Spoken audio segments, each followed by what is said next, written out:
Yosua pasal 1. Perintah Tuhan kepada Yosua untuk merebut tanah Kanaan.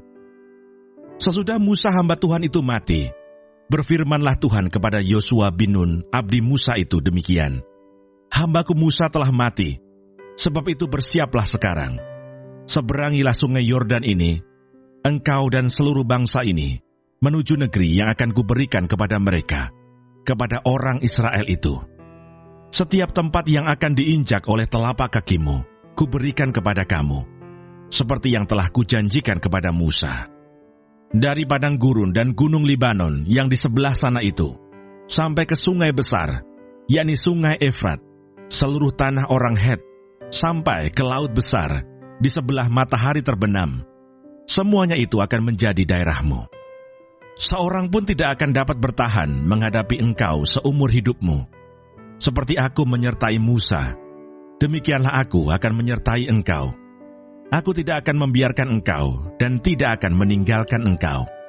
Kuatkan dan teguhkanlah hatimu, sebab engkaulah yang akan memimpin bangsa ini memiliki negeri yang kujanjikan dengan bersumpah kepada nenek moyang mereka untuk diberikan kepada mereka.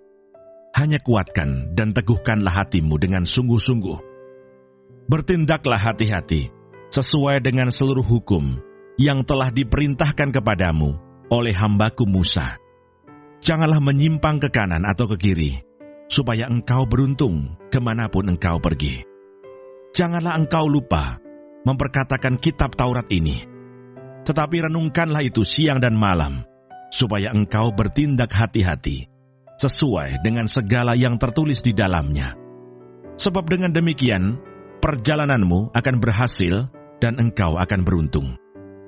Bukankah telah kuperintahkan kepadamu, kuatkan dan teguhkanlah hatimu. Janganlah kecut dan tawar hati, sebab Tuhan Allahmu menyertai engkau kemanapun engkau pergi."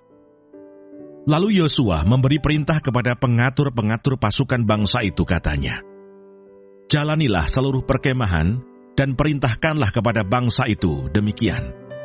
Sediakanlah bekalmu, sebab dalam 3 hari kamu akan menyeberangi sungai Yordan ini untuk pergi menduduki negeri yang akan diberikan Tuhan Allahmu kepadamu untuk diduduki.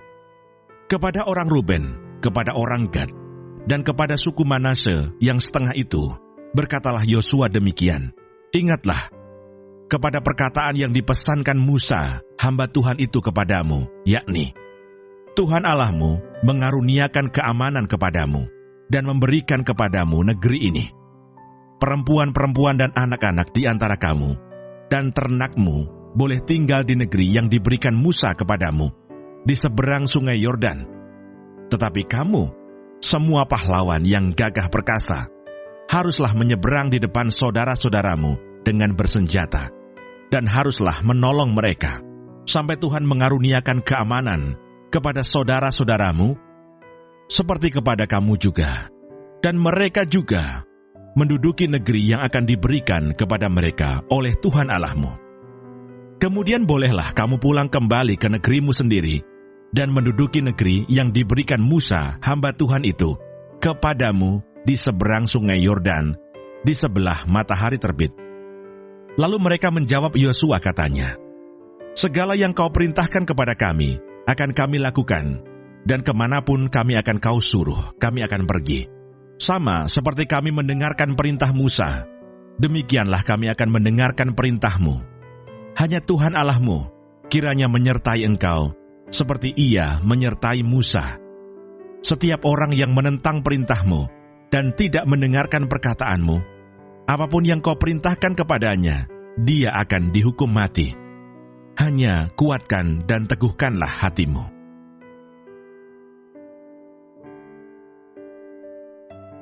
Yosua pasal 2. Pengintai-pengintai di Yeriko. Yosua bin Nun dengan diam-diam melepas dari Sitim 2 orang pengintai, katanya, "Pergilah, amat-amatilah negeri itu dan kota Yeriko. Maka pergilah mereka dan sampailah mereka ke rumah seorang perempuan sundal yang bernama Rahab, lalu tidur di situ. Kemudian diberitahukanlah kepada Raja Yeriko demikian, "Tadi malam ada orang datang kemari dari orang Israel untuk menyelidik negeri ini."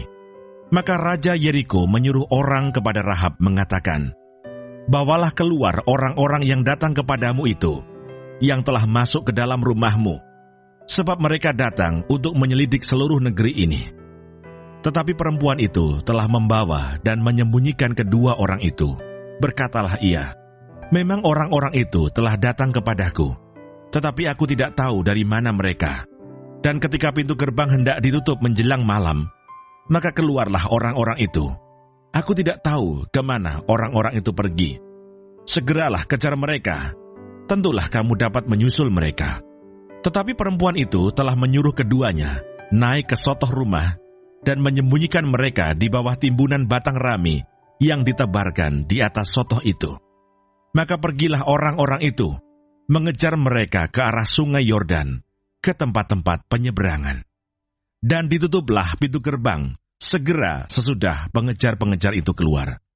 Tetapi sebelum kedua orang itu tidur, naiklah perempuan itu mendapatkan mereka di atas sotoh dan berkata kepada orang-orang itu, "Aku tahu bahwa Tuhan telah memberikan negeri ini kepada kamu, dan bahwa kengerian terhadap kamu telah menghinggapi kami, dan segala penduduk negeri ini gemetar menghadapi kamu. Sebab kami mendengar bahwa Tuhan telah mengeringkan air laut Teberau di depan kamu ketika kamu berjalan keluar dari Mesir.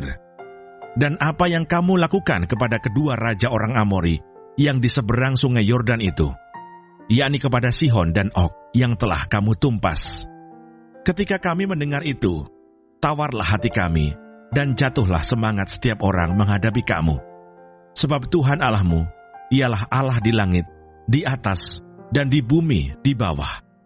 Maka sekarang bersumpahlah kiranya demi Tuhan, bahwa karena aku telah berlaku ramah terhadapmu, kamu juga akan berlaku ramah terhadap kaum keluargaku. Dan berikanlah kepadaku suatu tanda yang dapat dipercaya, bahwa kamu akan membiarkan hidup ayah dan ibuku, saudara-saudaraku yang laki-laki dan yang perempuan, dan semua orang-orang mereka, dan bahwa kamu akan menyelamatkan nyawa kami dari maut." Lalu jawab kedua orang itu kepadanya, "Nyawa kamilah jaminan bagi kamu, asal jangan kau kabarkan perkara kami ini. Apabila Tuhan nanti memberikan negeri ini kepada kami, maka kami akan menunjukkan terima kasih dan setia kami kepadamu." Kemudian perempuan itu menurunkan mereka dengan tali melalui jendela, sebab rumahnya itu letaknya pada tembok kota. Jadi pada tembok itulah ia diam.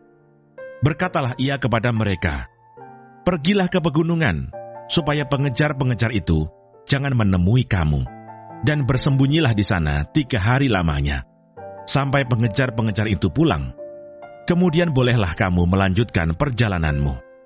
Kedua orang itu berkata kepadanya, "Kami akan bebas dari sumpah kami ini kepadamu, yang telah kau suruh kami ikrarkan. Sesungguhnya, apabila kami memasuki negeri ini, haruslah tali dari benang kirmisi ini kau ikatkan pada jendela, tempat engkau menurunkan kami, dan ayahmu serta ibumu, saudara-saudaramu, serta seluruh kaum keluargamu, kau kumpulkan di rumahmu. Setiap orang yang keluar nanti dari pintu rumahmu harus sendiri menanggung akibatnya, kalau darahnya tertumpah, dan kami tidak bersalah. Tetapi siapapun juga yang ada di dalam rumahmu, jika ada orang yang menciderainya, kamilah yang menanggung akibat pertumpahan darahnya. Tetapi jika engkau mengabarkan perkara kami ini, maka bebaskanlah kami dari sumpah kepadamu itu, yang telah kau suruh kami ikrarkan." Perempuan itu pun berkata, "Seperti yang telah kamu katakan, demikianlah akan terjadi." Sesudah itu dilepasnyalah orang-orang itu pergi. Maka berangkatlah mereka. Kemudian perempuan itu mengikatkan tali kirmisi itu pada jendela. Mereka pun pergilah dan tiba di pegunungan. Mereka tinggal di sana 3 hari lamanya, sampai pengejar-pengejar itu pulang. Pengejar-pengejar itu telah mencari di mana-mana sepanjang jalan tanpa menemukan mereka. Maka pulanglah kedua orang itu. Mereka turun dari pegunungan lalu menyeberang dan sampai kepada Yosua bin Nun. Kemudian mereka ceritakan segala pengalaman mereka. Kata mereka kepada Yosua, "Tuhan telah menyerahkan seluruh negeri ini ke dalam tangan kita. Bahkan seluruh penduduk negeri itu gemetar menghadapi kita."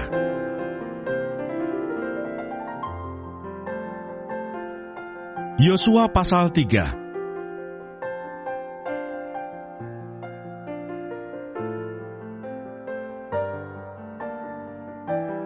Menyeberangi Sungai Yordan. Yosua bangun pagi-pagi, lalu ia dan semua orang Israel berangkat dari Sitim, dan sampailah mereka ke Sungai Yordan. Maka bermalamlah mereka di sana sebelum menyeberang.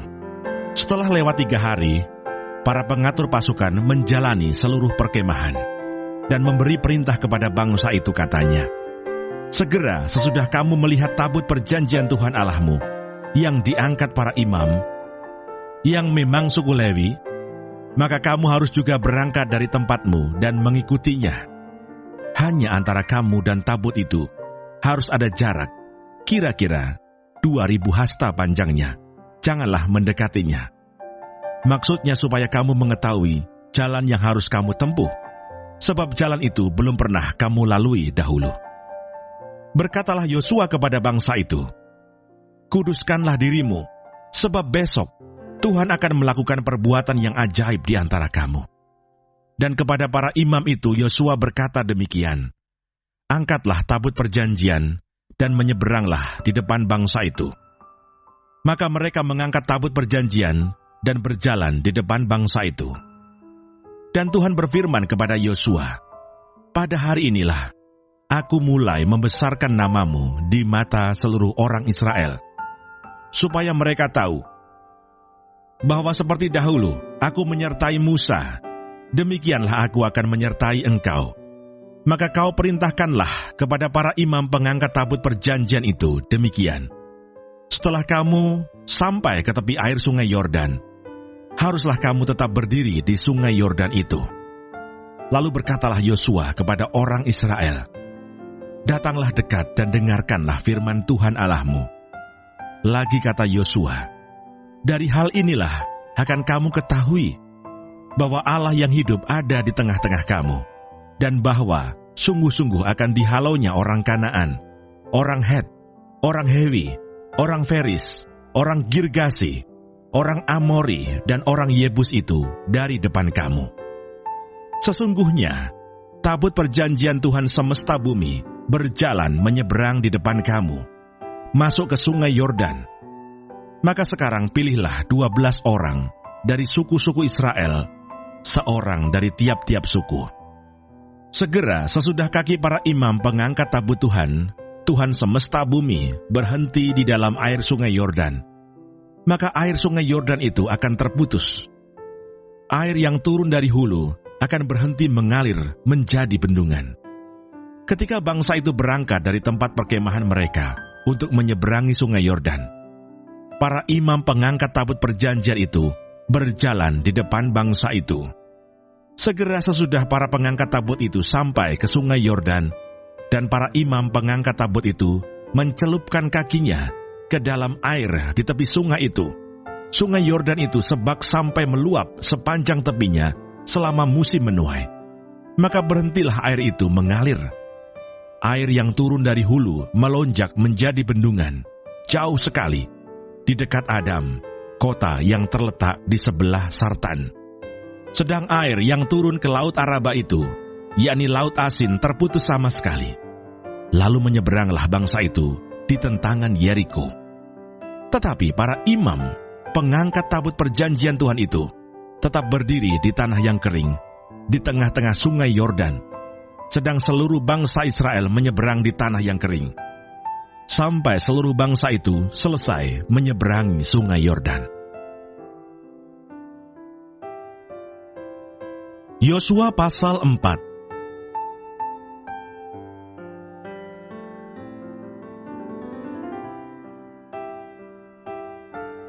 Ke-12 batu peringatan. Setelah seluruh bangsa itu selesai menyeberangi Sungai Yordan, berfirmanlah Tuhan kepada Yosua demikian: Pilihlah dari bangsa itu 12 orang, seorang dari tiap-tiap suku. Dan perintahkanlah kepada mereka demikian, angkatlah 12 batu dari sini, dari tengah-tengah sungai Yordan ini, dari tempat berjejak kaki para imam itu. Bawalah semuanya itu ke seberang, dan letakkanlah di tempat kamu akan bermalam nanti malam. Lalu Yosua memanggil ke-12 orang yang ditetapkannya dari orang Israel itu, seorang dari tiap-tiap suku, dan Yosua berkata kepada mereka, menyeberanglah di depan tabut Tuhan Allahmu, ke tengah-tengah sungai Yordan, dan angkatlah masing-masing sebuah batu ke atas bahumu, menurut bilangan suku orang Israel, supaya ini menjadi tanda di tengah-tengah kamu. Jika anak-anakmu bertanya di kemudian hari, apakah artinya batu-batu ini bagi kamu? Maka haruslah kamu katakan kepada mereka, bahwa air sungai Yordan terputus di depan tabut perjanjian Tuhan. Ketika tabut itu menyeberangi sungai Yordan, air sungai Yordan itu terputus. Sebab itu batu-batu ini akan menjadi tanda peringatan bagi orang Israel untuk selama-lamanya. Maka orang Israel itu melakukan seperti yang diperintahkan Yosua.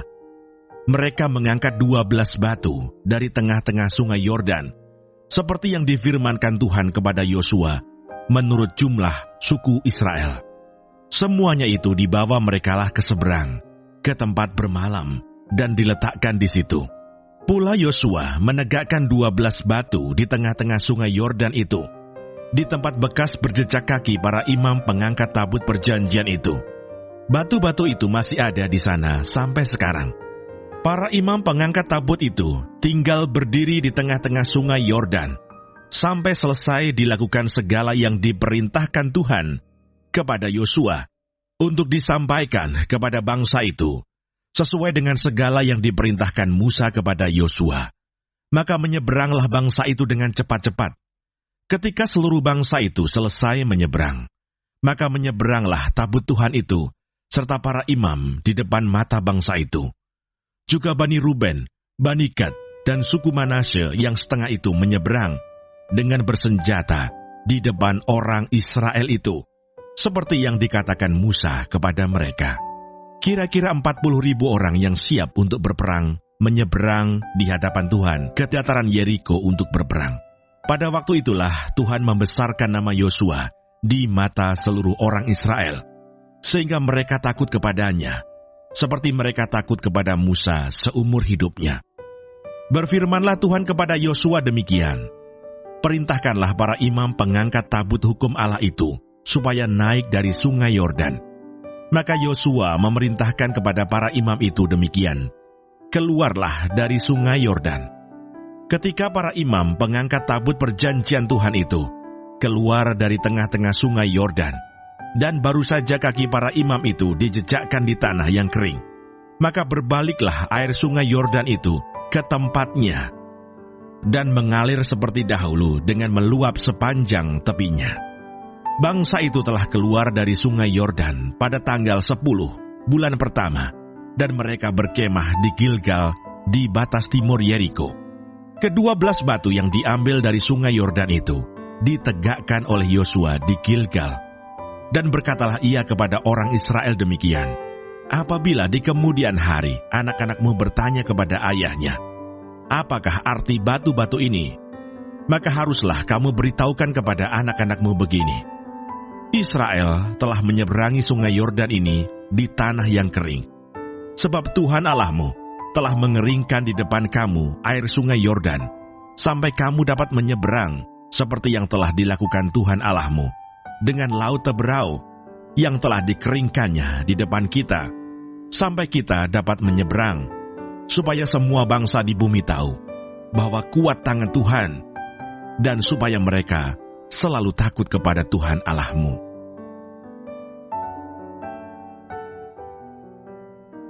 Yosua pasal 5.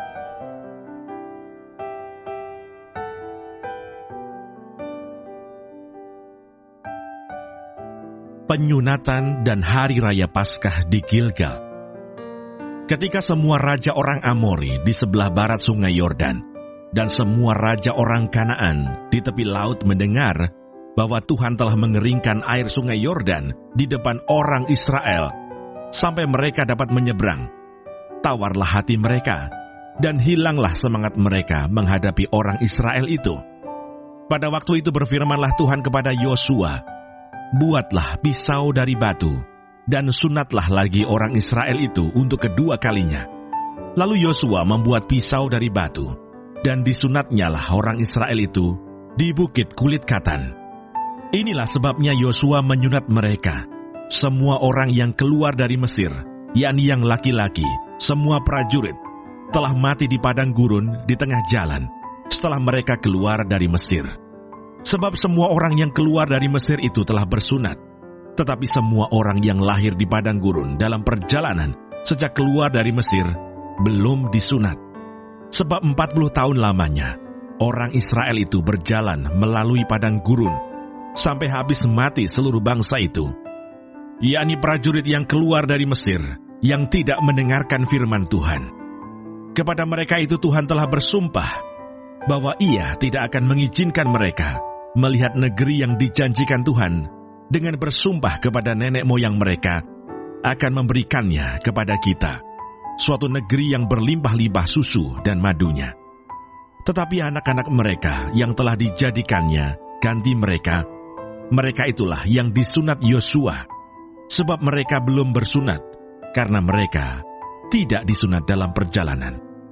Setelah seluruh bangsa itu selesai disunat, maka tinggallah mereka di tempatnya masing-masing di perkemahan itu, sampai mereka sembuh. Dan berfirmanlah Tuhan kepada Yosua, "Hari ini telah kuhapuskan celah Mesir itu daripadamu."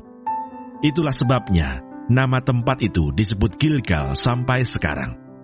Sementara berkemah di Gilgal, orang Israel itu merayakan Paskah pada hari yang ke-14 bulan itu, pada waktu petang di dataran Yeriko. Lalu pada hari sesudah Paskah, mereka makan hasil negeri itu, yakni roti yang tidak beragi dan bertih gandum pada hari itu juga. Lalu berhentilah mana itu pada keesokan harinya setelah mereka makan hasil negeri itu. Jadi orang Israel tidak beroleh mana lagi, tetapi dalam tahun itu mereka makan yang dihasilkan tanah Kanaan. Panglima bala tentara Tuhan. Ketika Yosua dekat Yeriko, ia melayangkan pandangnya. Dilihatnya seorang laki-laki berdiri di depannya, dengan pedang terhunus di tangannya. Yosua mendekatinya dan bertanya kepadanya, "Kawankah engkau atau lawan?" Jawabnya, "Bukan, tetapi akulah panglima bala tentara Tuhan. Sekarang aku datang." Lalu sujudlah Yosua dengan mukanya ke tanah, menyembah dan berkata kepadanya, "Apakah yang akan dikatakan tuanku kepada hambanya ini?" Dan panglima bala tentara Tuhan itu berkata kepada Yosua, "Tanggalkanlah kasutmu dari kakimu, sebab tempat engkau berdiri itu kudus." Dan Yosua berbuat demikian.